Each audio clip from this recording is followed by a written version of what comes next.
Hey, welcome to our sixth video in the series of Live in the UK test. So we are going to be talking about the Magna Carta, Yep. King John, Yep. the language, Geoffrey Chaucer. Yep. And William Caxton. Fantastic. What happened during the Middle Ages when we talk about the Parliament?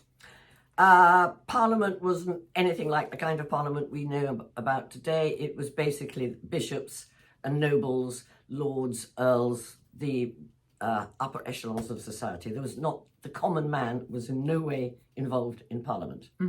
And we need to talk about King John. What kind of king was he? Because that leads to what happened after. His reputation is very, very bad. Probably he was better than the reputation over history says, but yes, he was a bad king.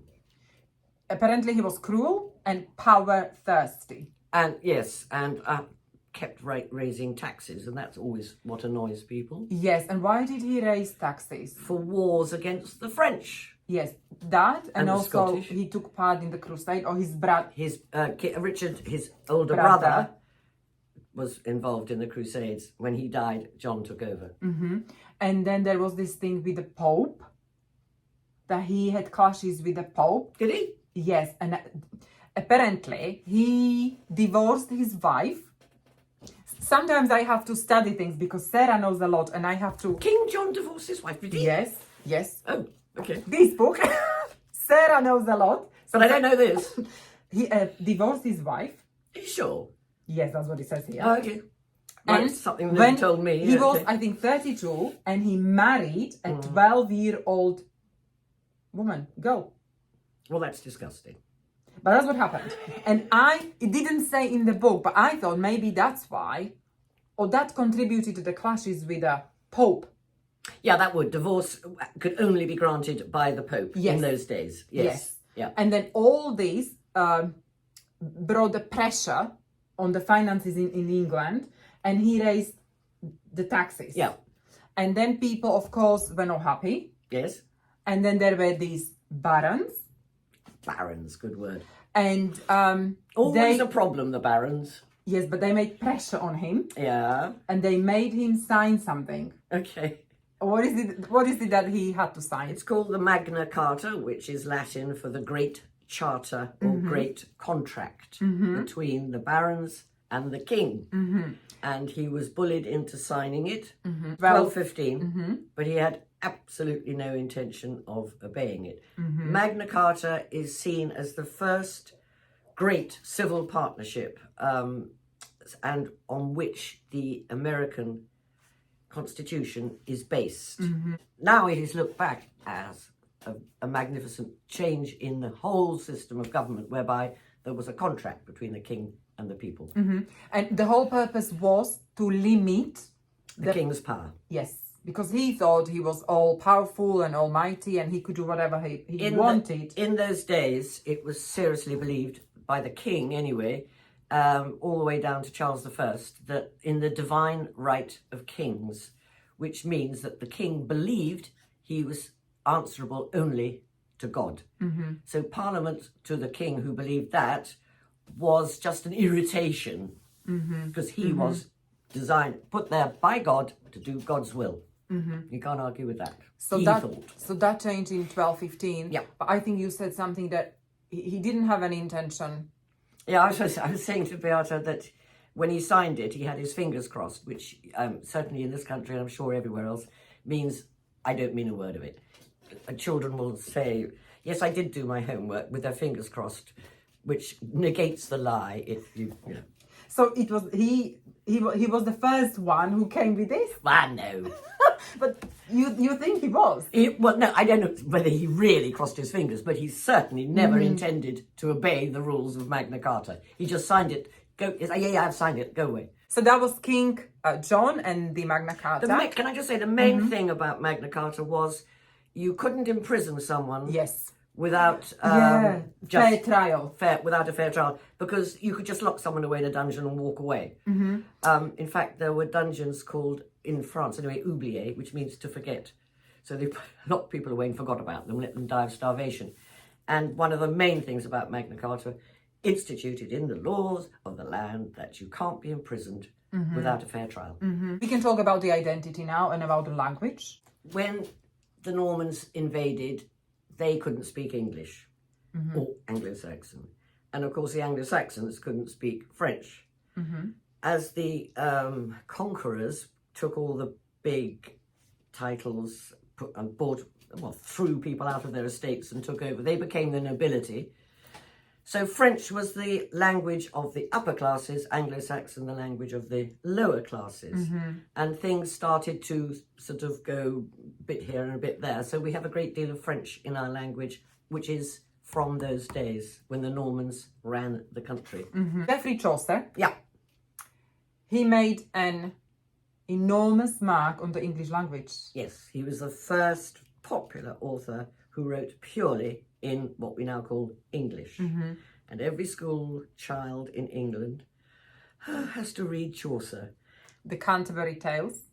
Yes, I think which it was are apparently frightfully brilliant. But when you study them at school, and it's very difficult, Old English, and it's quite hard work. And then when anyone says to me, your language is changing, we all say different things now, and I go, look, language has to change or we'd all talk like Chaucer. And you mentioned William Caxton. Printing was invented around this time, actually more in Germany than England. But anyway, William Caxton in England, the first... yeah, because in Gutenberg. That's got it. Yeah. Well, I was trying to remember the name of the place, but I said Germany. And printing probably changed everything more than anything else. Everybody could read the Canterbury Tales, and people could read the Bible, that comes later, and so on. And suddenly, for those that could read, which in those days was probably only about 2% of the population, but even so. And now we need to talk a little bit about the buildings. You mentioned in our previous videos that in Wales, was it Edward I, that he built castles? And also there were castles built in England. William the Conqueror was the first person to build castles out of stone, which is probably the first time anyone in the British Isles had seen a stone building of that size. He built the White Tower at the Tower of London, which, if you think about it then, when everybody lived in little huts, that White Tower dominated the landscape, saying, we are here to stay. We need to talk about the cathedrals. Yes. So the famous one is the Lincoln Cathedral. There are some cathedrals that have stained glass. Also, in England, at least, the definition of when a town becomes a city is when they have a cathedral. And the town can be huge, like Slough or Reading or whatever, but without a cathedral, you can't be called a city. And I've got an interesting fact about this. Right. Do you know the smallest city? Damn it, it's something really weird, isn't it? I know, I've been there. Oh, okay. Where is it, in Wales or somewhere? Yes. And it's called St. David's. That's right. And it's a small village, but it has a cathedral. So it's a city. So it's a city. We need to mention that England was an important trading nation. Hence the glass. And then there were some people who came to England to trade. Yeah. And the most important group were glass manufacturers from Italy. Weavers from France, engineers from Germany, and canal builders from Holland. The Dutch are very good at canals. But again, they not only traded, they stayed. We've always had immigrants. Yes. Now we will give you the questions to which you can check if your knowledge is up to standard. Question number 1. Question number 1. Which of these groups came to England during the Middle Ages to trade or to work? A. Mercenaries from Spain. B. Glass manufacturers from Italy. C. Missionaries from Holland. Or D. Nurses from Turkey. And we've just said it's B. Glass manufacturers from Italy. Probably Venice. What do the words Magna Carta mean? A great charter. B, freedom of speech, C, Bill of Rights, or D, Great King. And it means Great Charter or contract. During the Middle Ages, which 2 languages were used together across England? A, Anglo-Saxon, B, Welsh, C, Danish, or D, Norman French. and of course it's Anglo-Saxon and Norman French. Which cathedral contains a famous example of a stained glass window from the Middle Ages? A. Liverpool, B. Guildford, C. York Minster, or D. Coventry? And it's C. York. Which of the following statements is correct? A. William Caxton was the first person in England to print books using the printing press, or B. William Caxton wrote a collection of poems in English called the Canterbury Tales. William Caxton was the first person in England to print books, which is A, and Geoffrey Chaucer wrote a collection of poems called the Canterbury Tales. Which of the following statements is correct? There are few formal limits to the king's power until 1215, or B, the King of England had unlimited power throughout the Middle Ages, and it's A, there were no limits to his power until Magna Carta in 1215. So hopefully you have learned everything you need to know about the Middle Ages, about Magna Carta, about King John, about the stained glass, And the first Geoffrey Chaucer Yeah, the and first William book in Caxton. Anglo-Saxon, yeah, in English. Next, we are doing the War of the Roses. Hey, And we are starting talking about the Tudors, which is super exciting. If you have liked this video, please like it, share it, and subscribe to our channel. Keep on learning, keep on improving, and we'll see you next. Thank you for watching. Bye. Bye-bye.